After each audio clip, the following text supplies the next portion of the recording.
алганы абдан өкүнүчтүү жана кайгылуу.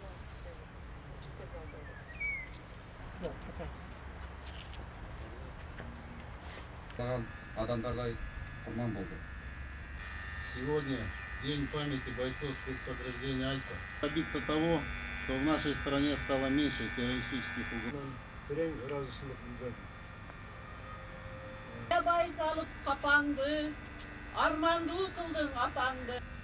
Кандуу окуяда өзүнүн жанын мекен үчүн. Мына эгемендүүлүктү алганыбызга 28 жыл болду. Ушул биздин системанын бузулганынын натыйжасы болду да.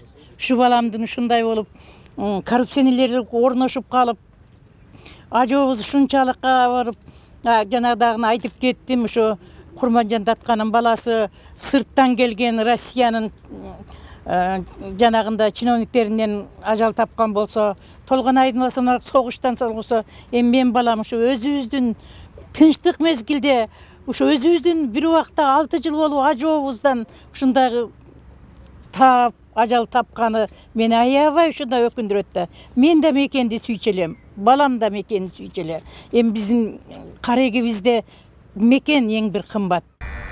Мына бүгүн биз кыргыздын чыгаан жигити Үсен Ниязбековдун эстелик ачуу аземине чогулуп отурабыз. Бул эскерүү албетте биз үчүн абдан жоопкерчиликтүү. Экинчиден бул эскерүү дагы бизди бир жолу кайгыга батырып, ушул бүгүнкү күндөгү окуяны, бүгүнкү күндө болуп аткан маселелердин дагы бир жолу ачык айкын далилдегени көрүнүп турат.